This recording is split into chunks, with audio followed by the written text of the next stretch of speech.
Hello dear friends, good morning to all. Dear friends, आज हम discussion करेंगे 11 जून 2020 दैनिक जागरण। तो आज के दिन कौन कौन सी न्यूज है दैनिक जागरण में जो हमारे यूपीएससी एंड स्टेट पीसीएस के पॉइंट ऑफ व्यू से इंपॉर्टेंट है, उन सभी का हम डिस्कशन करेंगे दैनिक जागरण। तो डियर फ्रेंड्स, लेट्स स्टार्ट। तो आज के दिन कौन कौन सी न्यूज है हमारे जिनका हम डिस्कशन करेंगे। तो पेज नंबर फर्स्ट पर अगर हम डिस्कशन करेंगे तो सहमति के संकेत वार्ता का दौर जारी। तो यहां पर हमें पता है कि हम कई दिनों से पढ़ रहे हैं इंडिया एंड चाइना, इन दोनों देश के बीच में बाउंड्री को लेकर डिस्प्यूट चल रहा है। उसमें से 4 घंटे बातचीत चली, लद्दाख के गोलन क्षेत्र पर अभी भी फंसा है पेच। तो ये सभी कहां के पॉइंट्स हैं, मैं आपको थोड़े से बता देता हूं कि इस पर्टिकुलर एडिटोरियल में कौन कौन से वो सभी पॉइंट्स हैं जो हम डिस्कशन करने वाले हैं। जो लोग मेरे साथ लगातार जुड़े हुए हैं और जो लोग डेली देख रहे हैं वीडियो, उन सभी को अच्छे से समझ में आ रहा होगा कि ये जो पूरा मामला है वो क्या है।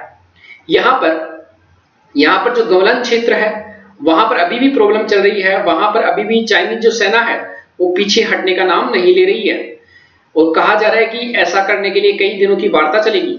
सेकंड, हमने देखा कि 2017 में डोकलाम रीजन था, वो समस्या भी चल रही थी। डोकलाम हमने देखा था कि सिक्किम एंड जो डोकलाम जो एरिया था, सिक्किम के पास में भूटान का पार्ट है, वहां पर हमने इसको देखा था। एलएसी क्या है, दोनों देश के बीच में क्या प्रॉब्लम है एलएसी को लेकर, इसके बारे में हमने अच्छे से डिस्कशन किया था। साथ में जो बातचीत चल रही है सैन्य स्तर की या फिर डिप्लोमेटिक लेवल की दोनों देशों के बीच में, वो जारी है।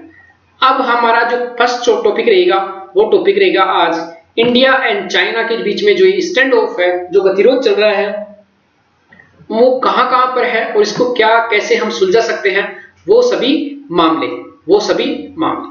यहां पर जो सेकंड टॉपिक आज हमारा रहेगा वो है नेपाल वार्ता के लिए व्यग्र। मींस नेपाल और India and China and India, इन दोनों देशों के साथ अभी हमारा बाउंड्री को लेकर डिस्प्यूट चल रहा है। ये हमारे लिए इंपॉर्टेंट है। नेपाल का भी यहाँ पर क्या प्रॉब्लम चल रहा है उसको भी हम देखेंगे। हमारा पेज नंबर 3 पर नेपाल के बारे में अच्छे से पॉइंट्स लिखे हुए हैं। क्या पूरा मामला है उसके बारे में भी हम देखेंगे। तो हमारे लिए 2 पॉइंट जो मेन इंपॉर्टेंट है, पेज नंबर 1 पर हम देखेंगे कि India and Nepal, page number 1 पर India and Nepal and page number 1 पर इंडिया एंड चाइना, दो हमारे लिए क्या बन गई, इंपॉर्टेंट टॉपिक्स हमने सेलेक्ट कर लिए हैं जिनका हम डिस्कशन करेंगे। आगे हम थोड़े से 1-2 और सेलेक्ट करते हैं न्यूज। पेज नंबर 1 पर इसके अलावा कोई न्यूज नहीं है। पेज नंबर 7 पर पूरी राजनीति संबंधित है और नेशनल कैपिटल दिल्ली, तो नेशनल कैपिटल संबंधित है, इसलिए हम इससे संबंधित न्यूज का डिस्कशन नहीं करेंगे, हमारे यूपीएससी के लिए इंपॉर्टेंट नहीं है।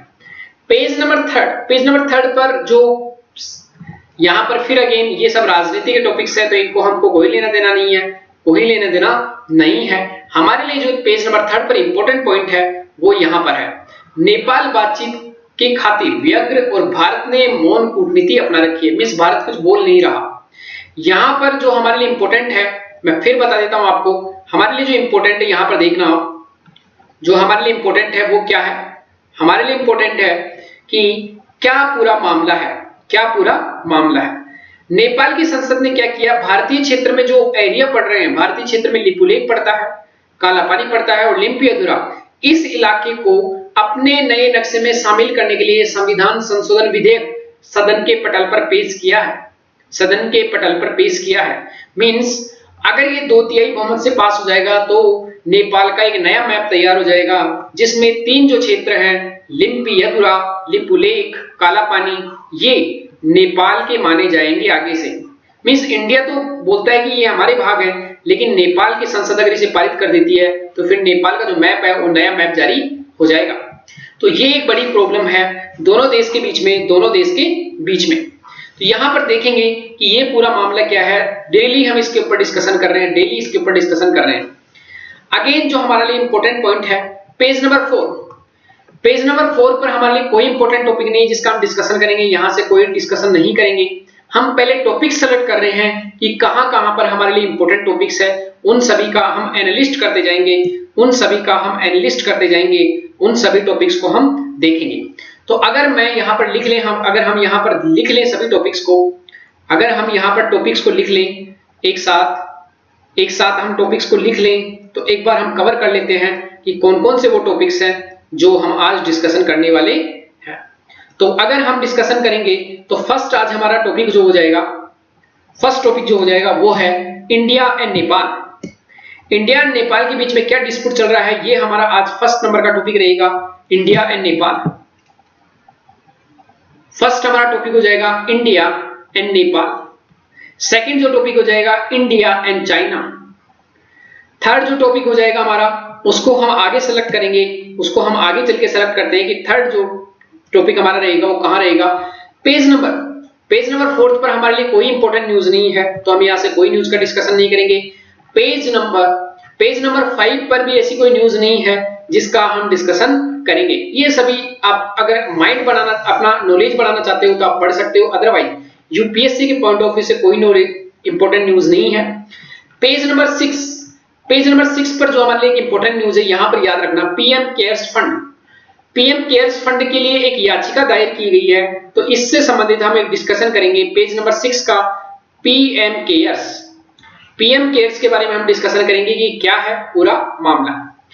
पेज नंबर 7 पर जो हमारे लिए इंपॉर्टेंट है वो है गुजरात में जो गिर अभ्यारण्य है, ये हमारे लिए इंपॉर्टेंट है, इससे संबंधित पूरी न्यूज का डिस्कशन करेंगे। तो page number 6 and page number 7। Page number 6 की अगर बात करें तो वहां से हम लेंगे पीएम केयर्स योजना क्या है।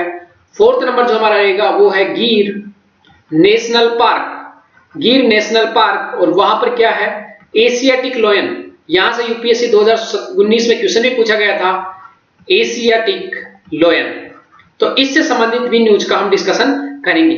अगेन हम सेलेक्ट करते हैं आगे चलकर न्यूज कि कौन सी और न्यूज है जो हम डिस्कशन करेंगे। अगर पेज नंबर 8 पर हम बात करें, हमने जो भी टिड्डियां थी मध्य प्रदेश के बालाघाट में टिड्डी दल, हमने पहले कई बार मैप के साथ डिस्कशन किया है कि यहां पर पूरा मैप है, हॉर्न ऑफ अफ्रीका, वहां से चलते हुए सऊदी अरेबिया, उनमें से होते हुए पूरा ईरान, अफगानिस्तान और इंडिया में जो टिड्डी है ग्रास होपर, जिनको राम जी का घोड़ा भी बोलते हैं गांव में, उसके द्वारा अटैक किया गया हमारे एग्रीकल्चर के ऊपर, उससे संबंधित हमने कई बार डिस्कशन किया है, तो आज हम इसको छोड़ रहे हैं। पेज नंबर 8 पर पर्वत बन गई है मजदूरों की पीर। यहां पर मतलब इन्होंने सीधा सा एक सिंपल सा एडिटोरियल लिखा है जिसको आप पढ़ के छोड़ सकते हो, उतने इंपॉर्टेंट मुझे पॉइंट्स नहीं लगे इसलिए मैं इसको छोड़ रहा हूं। इससे संबंधित ऐसे एडिटोरियल्स पर हमने कई बार डिस्कशन कर लिया है, दैट्स नॉट इंपॉर्टेंट। यहां उम्मीद बढ़ाने वाले आंकड़े कोई मतलब नहीं है, छोड़ देना इसको। सरकार की इच्छा शक्ति के उदाहरण यहां कोई लेना देना नहीं है, दैट्स नॉट इंपॉर्टेंट। सीधा सा याद रखना कि जितने भी घोटाले हुए हैं वहां से आपको सीधा याद रह जाएगा। यहां ग्रीष्मकालीन राजधानी कोई इंपॉर्टेंट नहीं है। अंधविश्वास की चिंतनीय स्थिति, ये सभी थोड़ा सा अंधविश्वास का याद रख लेना कि क्या हो रहा है पूरा मामला क्या है कि कई कोरोना वायरस को सही करने के लिए बाबा लोगों का साथ ले रहे हैं। यहां पर जो हमारे लिए इंपॉर्टेंट है पेज नंबर 9, इस पूरे एडिटोरियल को आप पढ़ देना एक बार, दैट्स इंपॉर्टेंट। यहां पर जो हमारे लिए इंपॉर्टेंट है वहां से हम 2 पॉइंट्स निकालेंगे। एक है यहां पर एपीएमसी, यहां पर 2 पॉइंट हम लेंगे, एक है एमएसपी मिनिमम सपोर्ट प्राइस क्या होता है, इसके बारे में डिस्कशन करेंगे।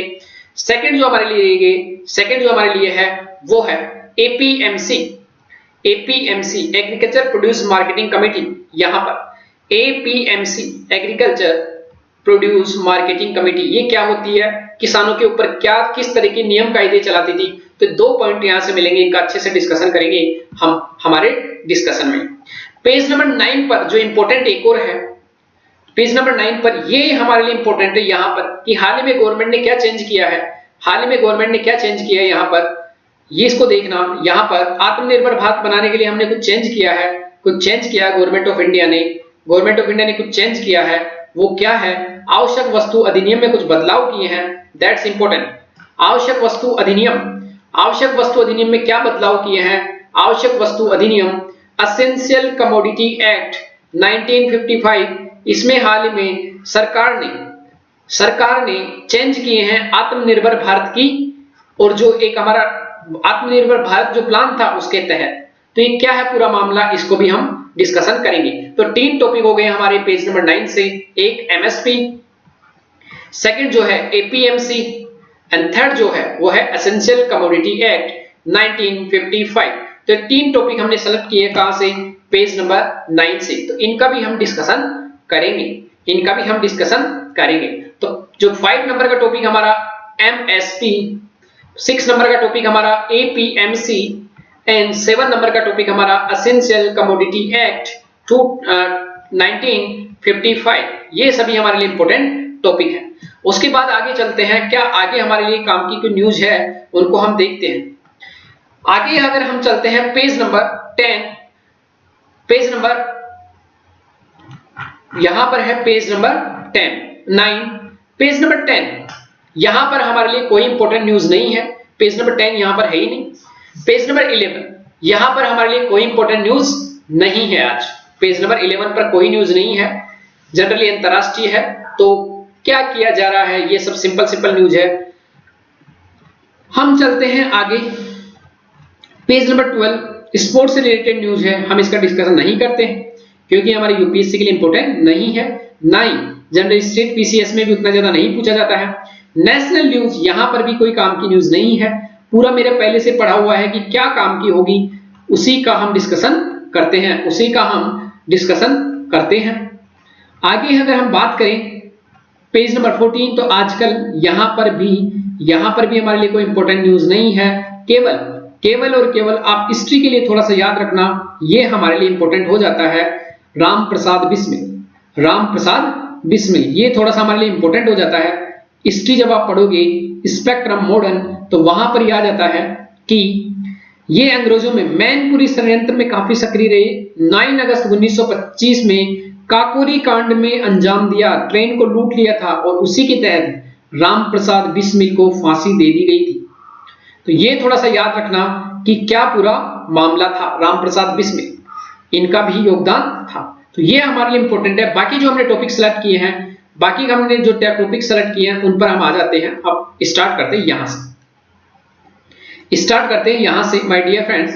तो फर्स्ट टॉपिक हमारा क्या है, फर्स्ट टॉपिक हमारा है इंडिया नेपाल और इंडिया चाइना। तो पहले हम लेते हैं इंडिया एंड नेपाल। यहां पर पूरा मामला देखते हैं, इंडिया नेपाल का क्या मामला है। सबसे पहले कहानी देखते हैं। यहां पर नेपाल जो है, नेपाल की संसद जो है, वहां की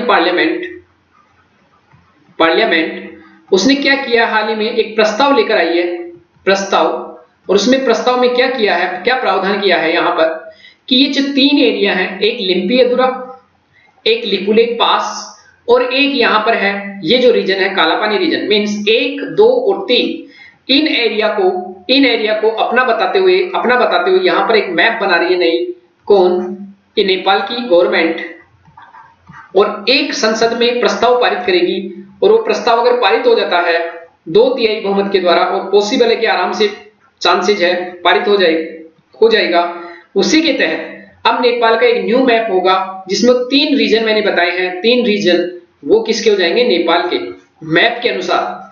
लेकिन उन पर अधिकार किसका है, इंडिया का। तो इसी को लेकर दोनों देश के संबंध खराब हो सकते हैं, लेकिन इंडिया भी इसके ऊपर कुछ बोल नहीं रहा है। अब आगे हम देखते हैं मैप के द्वारा कि पूरा मामला कहां से स्टार्ट हुआ था। मैंने पहले भी बताया था आपको कि यहां पर सिक्किम एरिया है, सिक्किम का नाथुला दर्रा है, वहां से हम एंटर करते थे तिब्बत में, और वहां से होते हुए हम कैलाश मानसरोवर यात्रा जाते थे, और इस रूट का लगभग 80 to 90% एरिया चाइना के तिब्बत में पड़ता था। इसलिए इंडिया चाहता था कि एक नया रूट हमें मिल जाए, हमें मानसरोवर जाने के लिए नया रूट मिल जाए। इसलिए हमने क्या किया कि जो नेपाल है उसके धारचूला डिस्ट्रिक्ट के पास से हमने कालापानी से, तो ये पूरा रीजन क्या है, कालापानी, तो ये रीजन पूरा क्या है, कालापानी, ये पूरा त्रिकोण के रूप में, इस कालापानी रीजन से हमने सड़क बनाते हुए कैलाश मानसरोवर पहुंच गए। यहां पर जो रीजन है कालापानी का, ये है लिम्पियदुरा, क्या है, लिम्पियदुरा जो एरिया है, वहां पर ये भी चाइना का अपना ये नेपाल अपना बताता है इसको, ये जो काला पानी रीजन है इसको भी नेपाल अपना बताता है, और लिपुलेख पास जहां से हम पास है, एक दर्रा है, वहां से हम कैलाश मानसरोवर के लिए सड़क पूरा माउंट कैलाश तक बनाई है। इन तीनों क्षेत्रों को, चाहे लिपुलेख पास हो, चाहे यहां पर काला पानी रीजन हो, चाहे जो लिम्पी अधूरा हो, इसको नेपाल अपना बताता है। और अब जब मैप जो नेपाल का यहां तक था, अब इसको पूरी कहानी को समझना। अब नेपाल जो नया मैप बना रहा है वो क्या कर रहा है, अभी तक जो नेपाल की बाउंड्री है अगर हम देखें तो यहां से स्टार्ट होते नेपाल की बाउंड्री यहां तक खत्म हो जाती थी। यहां पर ऊपर किसकी थी, ये यहां पर चाइना, यहां पर नेपाल, यहां पर चाइना और यहां पर इंडिया की बाउंड्री थी। लेकिन अब जो नेपाल का नया मैप बनेगा यहां पर ये इस एरिया को भी अपना मैप बनाएगा। मींस जो काला पानी रीजन है यहां पर काला पानी रीजन, लिम्पी अधूरा और लिपुलेख पास जो यहां है इसको भी अपने मैप पे दिखाएगा। इसी को लेकर थोड़ा सा प्रॉब्लम चल रही है। जो हमने कल भी बात की कि नेपाल का कहना क्या है, एक सुगोली ट्रीटी हुई थी 1816 में, जिसके अनुसार ये जो काली रिवर है, यहां एक काली रिवर बहती है। अब सबसे जो बड़ी प्रॉब्लम है, इंडिया जो काली रिवर है उसका ओरिजिन यहां से मानता है, लेकिन काली रिवर की कई सहायक नदियां हैं जो यहां से निकलती है, जबकि जो नेपाल है वो काली रिवर का ओरिजिन यहां से मानता है। तो सुगोली ट्रीटी में कहा था कि काली रिवर के इधर की तरफ हम यहां काली रिवर को मानते हैं तो इधर की तरफ इंडिया, इधर की तरफ नेपाल, लेकिन नेपाल मानता है यहां काली रिवर को तो इधर का नेपाल और इधर का चाइना, इंडिया। तो इसी को लेकर डिस्प्यूट है कि इंडिया मानता है इसको ओरिजिन काली रिवर का, जबकि नेपाल मानता है यहां पर। तो ये दोनों देशों के बीच में डिस्प्यूट है। तो इसको राजनीतिक लेवल पर सुलझाया जा सकता है, लेकिन अभी इंडिया इस पर मौन है। कल भी हमने बात की थी इसके ऊपर कल भी हमने इसके ऊपर बात की थी। अब चलते हैं हम नेक्स्ट, जो हमारा एक टॉपिक था चाइना वाला। तो चाइना कहां से बॉर्डर टच करता है। हमारा जो पहले ये पूरा जम्मू कश्मीर था, यहां का एरिया पीओके पाकिस्तान के द्वारा छीन लिया गया। ये एरिया अक्साई चीन है, अक्साई चीन के द्वारा छीन लिया गया। और ये अब लद्दाख है, पूर्वी लद्दाख वाला जो एरिया है, यहां पर स्टैंड ऑफ चला हुआ है। हमारा हिमाचल प्रदेश से भी लाइन टच करता है, उत्तराखंड से भी, और सिक्किम वाला एरिया और अरुणाचल प्रदेश, ये तभी सभी तिब्बत से टच करते हैं अपनी बाउंड्री। प्रॉब्लम कहां का चल रही है, लद्दाख एंड सिक्किम एरिया में। अगर हम आगे देखें तो ये एक मैप है जिसको आप समझोगे। यहां पर समझना, गिलगिट बाल्टिस्तान, इसको चाइना ने इसको इंडिया, ये जो पाकिस्तान इसने छीन लिया था 1947 के उस समय। और ये जो एरिया है यहां पर है LOC, line of control. Mean जो पाकिस्तान से लाइन टच होती है उसको LOC बोल रहे हैं। यहां पर जो अक्साई चीन है जिसको इंडिया से छीन लिया था 1962 में, इसकी जो लाइन है इसको बोल रहे हैं लाइन ऑफ एक्चुअल कंट्रोल। यहां पर गोलान वैली, हॉट स्प्रिंग और पेंगोंग तसो लेक के 3 एरिया है। यहां पर 3 एरिया है। यहां पर चाइनीज आर्मी क्या की है, चाइनीज आर्मी ने इंडियन टेरिटरी है, जो इंडिया का एरिया है, वहां पर घुसपैठ कर दिया है। आगे जब हम इसमें देखेंगे आगे, तो यहाँ डोकलाम 2017 में भी यहाँ प्रॉब्लम हुई थी। 2017 में भी इसका भी नाम लिया गया है कि डोकलाम जो एरिया है वहां पर भी यहाँ चाइनीज आर्मी आकर रोड बनाने लग गई थी। लेकिन इंडिया की आर्मी जो डोकलाम की सुरक्षा करती है, जो पार्ट किसका है, भूटान का, और इस पर दावा करता है चाइना अपना। तो इस एरिया में इनको रोका गया था, किसको, चाइनीज आर्मी को। हमने पहले भी डिस्कशन किया था कि यहाँ पर जो गोलान वैली है, यहाँ पर गोलान रीजन है, यहाँ पर चाइनीज अंदर आ गए हैं। यहाँ पर है हॉट स्प्रिंग रीजन, यहाँ पर भी, और पेंगोंग तसो लेक है, यहाँ पर भी अंदर आ गए हैं। ये थोड़ी सी हमारा मामला जो है वो थोड़ा सा सुरक्षा का है। तो ये सभी रीजन है, इनकी डायग्राम के बारे में पहले भी डिस्कशन किया था कि ग्रीन लाइन क्या बता रही है, यहाँ पर ये लाइन क्या बता रही है, व्हाइट लाइन, एंड ये लाइन और ये लाइन। ये सभी इंपॉर्टेंट है। यहां तक इंडिया अपना दावा करता है। ये सड़क मार्ग है किसका, चाइना का, सिनजियांग प्रांत से तिब्बत। ये अंग्रेजों के द्वारा लाइन निर्धारित की गई थी। यहां पर चाइना 1962 के वार में आ गया था, और लास्ट में फाइनल जो LAC है वो ये बनाई गई, लाइन ऑफ एक्चुअल कंट्रोल। तो ये सभी पॉइंट्स थे जो हमने डिस्कशन किए। अब हमारे लिए जो एक इंपॉर्टेंट पॉइंट है वो है पेज नंबर 6 पर हमने जो टॉपिक सेलेक्ट किए थे। यहां पर आपने देखा होगा टॉपिक्स हमारे ये हैं, सारे जो टॉपिक्स हैं हमने सेलेक्ट किए हैं वो यहां पर है। तो पेज जो टॉपिक थे उनका फर्स्ट टॉपिक हमने डिस्कशन कर लिया है, India Nepal, India and China. अब आ गया पीएम केयर्स, उसके बाद गिर नेशनल पार्क, MSP, APMC और एसेंशियल कमोडिटी एक्ट। ये सभी यूपीएससी एंड स्टेट पीसीएस के पॉइंट ऑफ व्यू से इंपॉर्टेंट है, जो मेंस में पूछे जा सकते हैं, प्री में पूछे जा सकते हैं। तो हमारा जो पेज नंबर 6 पर टॉपिक था पीएम केयर्स। तो हाल ही में एक याचिका दायर की दिल्ली हाई कोर्ट में। यह कहा गया कि पीएम केयर्स जो है वो आरटीआई के दायरे में नहीं आता है, तो इसको आरटीआई के दायरे में लाया जाए। और एक आरटीआई का एक सेक्शन है 2H, उसके तहत अगर कोई संस्था अगर पब्लिक अथॉरिटी घोषित हो जाती है, मींस अगर सार्वजनिक कार्यालय घोषित हो जाता है, तो फिर वो आरटी के दायरे में आ जाएगा और उससे सूचनाएं हम ले सकते हैं। लेकिन अभी जो पीएम केयर्स फंड है वो 2H से बाहर है, अभी इसको पब्लिक अथॉरिटी नहीं बनाई गई है। इसी का कहना है कि इसको पब्लिक अथॉरिटी बनाया जाए। अब हम ये देखते हैं कि पीएम केयर्स फंड है क्या। पीएम केयर्स फंड है क्या? तो पीएम केयर्स जो है ये प्रधानमंत्री मोदी की सोच है। इसको बनाए किसके लिए कि आने वाले समय में कोरोना के अलावा कोई दूसरी आपदा आए तो उनके लिए एक अलग से फंड बनाया गया है पीएम केयर्स। इसका जो चेयरमैन है वो है प्रधानमंत्री साहब पीएम, और इसके तीन मेंबर जिसमें गृह मंत्री, डिफेंस मिनिस्ट्री मींस जो हमारे रक्षा मंत्री हैं, गृह मंत्री, और एक वित्त मंत्री इसके क्या है सदस्य। इसमें जो इंपॉर्टेंट है इसमें कितने रुपए से, हम 10 रुपए से लेकर इसमें कितने भी रुपए मींस अनंत तक हम जितना हमारी इच्छा है तब तक पैसा डोनेट कर सकते हैं। इसमें डोनेशन कौन कर सकता है? डोनेशन अगर इंडियंस की बात करें, अगर भारतीय की बात करें तो भारतीय ने इसमें कोई एक व्यक्ति, पर्सनल व्यक्ति भी कर सकता है मींस इंडिविजुअल व्यक्ति, या फिर कोई संस्था कर सकती है ऑर्गेनाइजेशन, या फिर जो कॉर्पोरेट घराने हैं मींस औद्योगिक संस्थान है वो इसमें कर सकते हैं उद्योग, और साथ में कोई एनजीओ वगैरह है ये भी इसमें क्या कर सकते हैं डोनेट कर सकते हैं मनी। आगे जो एक इंपॉर्टेंट पॉइंट है कि इसमें कौन डोनेट नहीं कर सकता, फॉरेन के कौन डोनेट कर सकते हैं और कौन नहीं कर सकते वो हम देखेंगे। अगर हम पीएम केयर्स की बात करें तो इसमें डोनेट फॉरेन का कौन नहीं कर सकता। अगर हम विदेश की बात करें तो विदेश की सरकार इसमें डोनेट नहीं कर सकती। विदेश के जो उद्योग हैं, औद्योगिक घराने हैं, वो इसमें डोनेट नहीं कर सकते। विदेश का कौन डोनेट कर सकता है? कोई ऑर्गेनाइजेशन हो, कोई संगठन हो, या फिर कोई इंडिविजुअल व्यक्ति हो, कोई एक पर्सन हो, वो ही इसमें डोनेट कर सकता है। इस तरीके का ये पूरा मामला है। यहां पर पीएम केयर्स में जितना भी पैसा इकट्ठा होगा इस पर किसी प्रकार का कोई टैक्स नहीं वसूला जाएगा। साथ में यहां पर दो इंपॉर्टेंट पॉइंट्स और याद रखने हैं कि जो पीएम केयर्स फंड है इसमें एक होता है CSR, corporate social responsibility, means क्या होता है इसके तहत कोई भी कंपनी अगर अपना लाभ कमाती है तो उसको 3 साल तक जितना लाभ हुआ है उसका औसत 4% लाभ कहीं ना कहीं अच्छे कामों में लगाना पड़ता है, जैसे गरीबी मिटाना, लोगों को अच्छी सहायता देना, तो वो देना जरूरी था।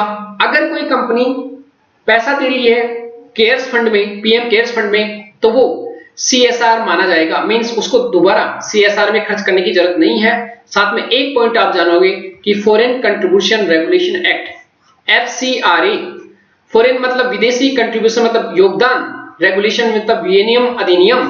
तो इसमें क्या होता है, अगर इंडिया में कोई एनजीओ है और वो बाहर से पैसा लेता है, बाहर के किसी देश से, कंट्री से पैसा लेता है, तो कई तरह की से एनजीओ को छूट मिलती है। उसी तरह की FCRA की जिसके अनुसार जिनको जितनी छूट मिलती है, अगर बाहर से पैसा इसमें डोनेट होता है पीएम केयर्स में, तो उनको भी FCRA के तहत छूट मिलेगी। तो ये सभी पॉइंट्स थे पीएम केयर्स के रूप में जो आप सभी को याद रखने हैं। अब हम चलते हैं नेक्स्ट टॉपिक जो हमारा था पीएम केयर्स के बाद MSP, मिनिमम सपोर्ट प्राइस। तो मिनिमम सपोर्ट प्राइस होता क्या है माय डियर फ्रेंड्स? जनरली हम इसको समझें तो क्या होता है कि अगर कोई किसान है, उसने कोई फसल उगाई अपने खेत में, किसान ने अपनी फसल उगाई और बाद में जब कटिंग हुई, हार्वेस्ट मींस जब उसको लास्ट एंड फाइनल में जब हार्वेस्ट हो गई, तो उसके पास ये पूरा धान की बोरियां भर गई है और इनको वो क्या कर रहा है, मार्केट में बेचने जा रहा है। मार्केट में जैसे ही मार्केट में गया, इसको पता है कि एक जो इसका 100 kg की बोरी है उसका कितना कीमत आएगा।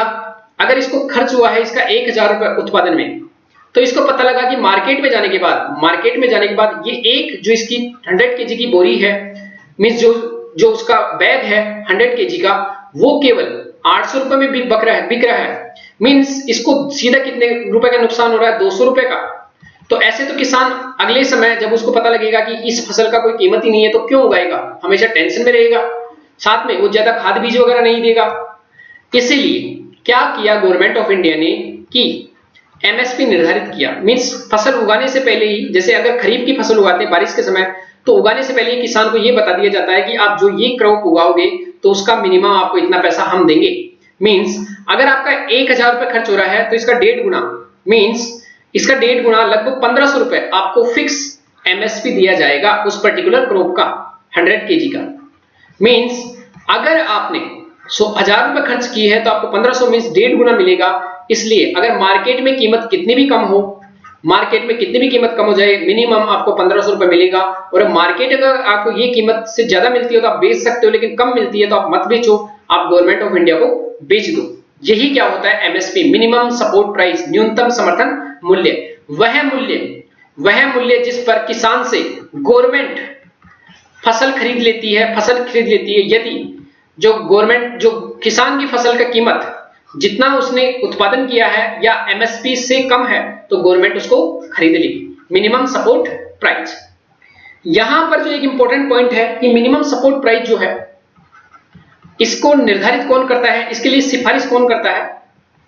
सिफारिश करता है CACP, commission for agriculture cost and prices. Commission for agriculture cost and prices. Commission का मतलब आयोग, एग्रीकल्चर मतलब कृषि, कॉस्ट मतलब लागत और मूल्य, मींस कृषि लागत और मूल्य आयोग। और जो फाइनल डिसीजन लेता है वो कौन लेता है? CCEA, cabinet committee of on economic affairs, means जो आर्थिक मामलों का मंत्रिमंडल है वो इस पर फाइनल डिसीजन लेता है। मींस अगर इन्होंने बोला कि किसी क्रॉप को 1000 रुपए देना चाहिए एमएसपी के रूप में, तो प्रधानमंत्री की अध्यक्षता में जो सीसीईए वो उसको 1200 रुपए भी कर सकता है, मींस उसको 1000 से ज्यादा बढ़ा भी सकता है और 1000 से उसको कम भी कर सकता है। तो ये क्या है? MSP, minimum support price. Next जो हमारा टॉपिक है वो है एपीएमसी। एपीएमसी में हाल ही में संशोधन किया गया है। एपीएमसी में पहले प्रॉब्लम क्या थी कि कोई किसान है, उसका यहां पर खेत है तो उसके पास में कोई मंडी होगी, वहां पर उसको अपना प्रोड्यूस जो है, अपना जो एग्रीकल्चर का जो उसने उत्पादन किया है वो जाके पास की मंडी में बेचना पड़ेगा पहले। फिर अगर स्टेट की दूसरी मंडी में जाओगे तो दूसरी मंडी में जाते समय वहां से जाएगा तो पहले यहां पर भी उसने टैक्स दे दिया, वहां पर फिर टैक्स देना पड़ेगा। अब क्या किया है गवर्नमेंट ऑफ इंडिया ने? गवर्नमेंट ऑफ इंडिया ने क्या किया कि जो एपीएमसी है, एग्रीकल्चर प्रोड्यूस मार्केटिंग कमेटी, इस एक्ट में संशोधन कर दिया है। और अब क्या किया है कि अगर कोई किसान है राजस्थान का, महाराष्ट्र, तमिलनाडु, यूपी, बंगाल, कहीं पर भी जाकर बिना किसी रोक टोक के अपनी फसल को बेच सकता है। अब ये जो पहले की तरह जो प्रतिबंध था वो हटा दिए गए हैं। पहले जो खुद की लोकल मंडियों में बेचना जरूरी था वो अब ऐसा नहीं होगा। तो ये एपीएमसी एक्ट जो है उसके बारे में याद रखना कि इसमें क्या संशोधन किया गया है, किसान के ऊपर क्या प्रॉब्लम थी। और एपीएमसी एक्ट में क्या था? एपीएमसी एक्ट में दो मेन प्रावधान थे कि एक तो किसान जो पहले कहां लोकल मंडी में बेचेगा, लोकल मंडीज में बेचेगा। दूसरा यहां था कि किसान जो है वो डायरेक्टली अपने खेत पर किसी दूसरे व्यक्ति को जो लेना चाहता है या कोई कंपनी हो सकती है उसको अपना प्रोड्यूस नहीं बेचेगा। लेकिन अब ये दोनों जो प्रॉब्लम है इन दोनों को सोल्व कर दिया है संशोधन के द्वारा। अब कोई किसान डायरेक्टली क्या कर सकता है? कॉन्ट्रैक्ट फार्मिंग कर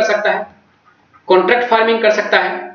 मींस पहले से ही कॉन्ट्रैक्ट कर सकता है कि उसको किसको बेचना है। और दूसरा लोकल मंडीज में कहीं पर भी बेचने की जरूरत नहीं, कहीं भी पूरी इंडिया में कहीं पर भी बेच सकता है। तो ये एपीएमसी एक्ट यहां पर चेंज किया गया है जो आपको याद रखना है।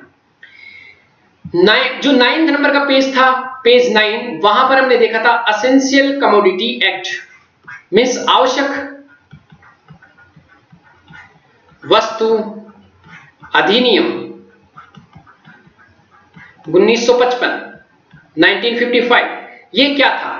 इसमें क्या मामला है पूरा यहां समझना, इसको हम अच्छे से डिस्कशन करेंगे। इसमें भी गवर्नमेंट ऑफ इंडिया ने संशोधन किया है, यहां समझना पूरा मामला क्या है। यहां पर आप समझना पूरा मामला क्या है कि एसेंशियल कमोडिटी एक्ट जो है, एसेंशियल कमोडिटी एक्ट थोड़ा सा ऊपर चला गया है, यस, यहां पर समझना एसेंशियल कमोडिटी एक्ट जो था आवश्यक वस्तु अधिनियम इसका थोड़ा अच्छे से नोट्स बनाते हैं।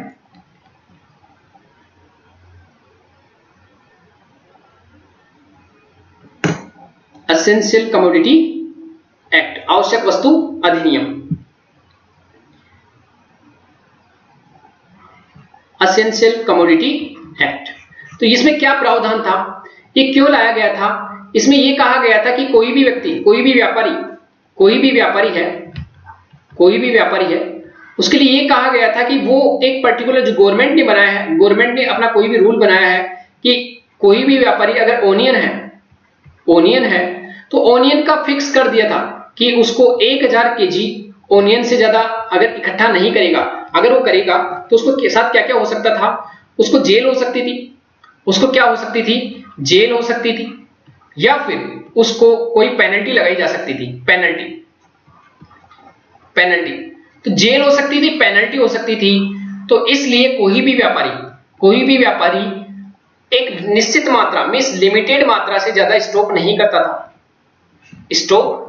था। लेकिन इससे प्रॉब्लम क्या हो रही थी, अगर कोई किसान है, उसके यहां पर प्याज हुआ है 5000 केजी, मींस 5 टन, और अब एक व्यापारी गया इससे लेने, व्यापारी को पता है कि मैं 1000 केजी से ज्यादा प्याज क्या नहीं कर पाऊंगा, इकट्ठा नहीं कर पाऊंगा, तो वो केवल 1000 खरीदेगा, बाकी 4000 खरीदने के लिए किसान को पसीना आ जाएगा। जो 5000 केजी का 4000 केजी जो बच गया उसको बेचने में उसको क्या आएगा, पसीना। जबकि अगर ये स्टॉक लिमिट नहीं होती तो किसान से पूरा प्याज ये पर्टिकुलर एक व्यापारी भी खरीद सकता था। तो स्टॉक लिमिट से क्या हो रहा था, व्यापारी जो लोग थे वो अपना स्टॉक था, उसका स्टोरेज कैपेसिटी थी, उसको नहीं बढ़ा रहे थे, मींस उनके पास जो घर था उसमें स्टोरेज कैपेसिटी नहीं बढ़ा रहे थे, इससे किसान को नुकसान होता था, उसका प्याज कई बार खराब हो जाता था।